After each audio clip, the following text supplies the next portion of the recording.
Oxy, how can I find a job in Dubai? Because as I mentioned, the markets, it's so dynamic. There's so many different sectors that are hiring and making people redundant, unfortunately. Dubai, it's the glitz and glamour place, and the salaries are amazing, and you cannot be a single male and enter with a visa. Hey guys, welcome to Oxy Vlogs. On this channel I talk about work, life and business in Dubai. And you've been asking me, Oxy, how can I find a job in Dubai? So today I have a special guest, Trisha Chapman. She's a consultant and she helps people to find a dream job in Dubai.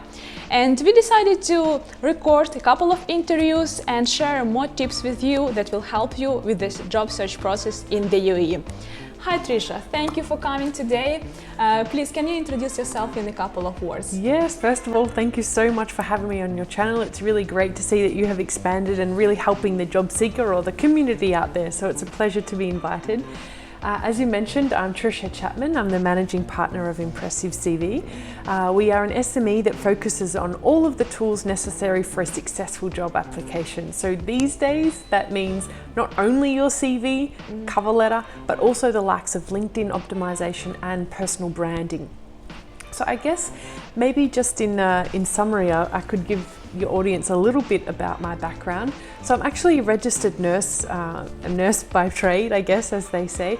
I started about 5 years ago helping nurses and doctors in Sharjah, which is a town outside of Dubai, apply for jobs, especially those looking to find employment abroad, as well as bigger or better opportunities in Dubai.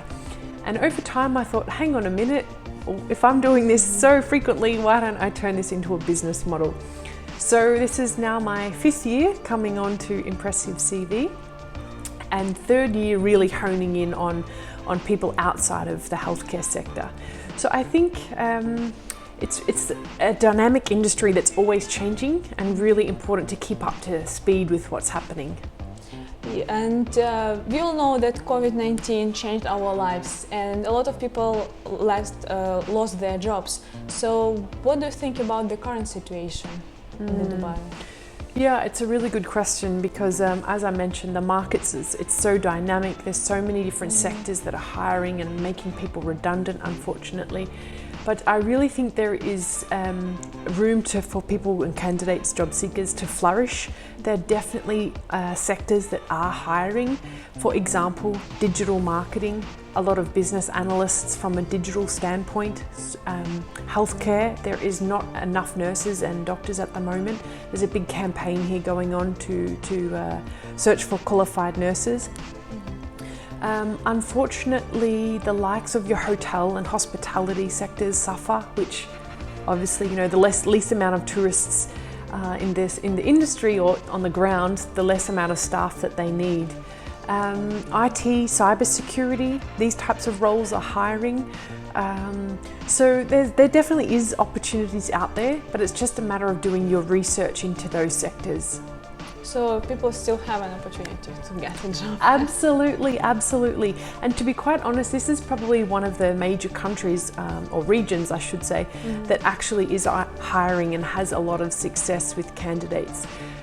However, you do have to be in the country to be able to sign a contract at present. They don't generally hire candidates unless they're located in Dubai. So usually the C-level type positions are accepted out of the country, but at the moment you must be in Dubai. Guys, before we continue, I want to say that if you've been looking for a job in Dubai but you have no success, you don't hear back from recruiters and you feel desperate, Trisha can help you to get your dream job. Trisha, can you please introduce your services and how you can help? Absolutely. So we offer an array of personalized services. We work one-to-one with all of our job seekers. We support them with LinkedIn optimization, cover letters, and of course CV writing. And for those aspiring leaders or people with more than 15 years of experience, we offer support with personal branding, personality assessments, and of course interview coaching. And do you help candidates to connect with recruiters? Absolutely. So we've got a dedicated UAE job seeking package. It has a list of all of the available recruiters within the industry. There's over 50 listed in this package, and of course cover letter writing and email pitches and CV writing templates. Oh, sounds great. Thank you very much. And what people should research before they come to Dubai? So as I mentioned, definitely visa requirements, so they're ever changing. There's lots of evolutions occurring. I'll just give you one specific example. So recently they announced, or the government announced, that you cannot be a single male visa and enter you cannot be a single male and enter with the visa. But these things are always changing, so it's sort of based on the supply demand at the current time. It's really important to find out where the jobs are located. So for example, you don't book a hotel in Sharjah, but actually all of the positions that you are considering or looking at are in Abu Dhabi, because public transport here is quite different compared to other regions and parts of the world. So it's really important to research where you're looking to hire and make sure that your accommodation is planned around that area. I think it's really important as well to expand and grow on your network. It's such a market here it's so important to have references, or at least people who can point you in the right direction. As they say, it's all about who you know, not what you know. So do you advise people to start searching for a job while they're in their home country or when they come to Dubai? So my strong recommendation is do your research prior to coming. You don't really want to waste your 3 months. Now, I know 3 months sounds like quite a while, but Dubai, generally things do happen a little bit slowly compared to maybe other regions. Now, I'm not saying that's a good thing or bad thing, but just beware, things take time. So you don't want to waste opportunities while you're sitting in your hotel. So I think it's important to research and target the companies, the sectors, maybe even find or research, hiring managers that you could at least have a digital coffee with, or even meet face to face if applicable, or, depending of course on the COVID situation. But plan in advance. I don't think it's worth wasting your time in the hotel room starting your job search. And I think just one other point that came to my mind was that you can target companies that are close to one another, like cross-functional sectors and roles, and finding out who is actually hiring. So you said that before you come to Dubai, or even when you come to Dubai, it's important to start building your network. So what are the best ways to build network in Dubai if you come alone and you don't know anyone? Yeah, it's a good question. So these days it's really hard getting a response from a recruiter. So even some of my own clients, Trisha, what can we do? We're not hearing back anything. So, and I kind of understand from two standpoints. So recruiters are obviously getting hundreds, maybe even thousands of emails, requests, or conversations in their LinkedIn inbox. So you need to start thinking outside of the box. How can I get attention, or how can I get focus on me? So a couple of strategies that have worked, especially with my clients, or just the chit chat around on the digital spaces, attend Zoom calls. So quite often people are doing webinars, live webinars, or Zoom recording, and you can sign up, get your registration. You can create a video CV to be able to send across into inboxes, or post a link to it, share this on those digital events that you go to, and engage in meaningful conversations. So don't just put 1 or 2 word comments on people's posts on LinkedIn, for example. Develop a relationship and a rapport by frequently and consistently posting on the digital space. I think also it's important to learn of anything that's upcoming. So in some cases there are events that might be live, or face-to-face meetings that you may have to pay for some of these, but at the end of the day, it's an investment, because you never know who you'll meet.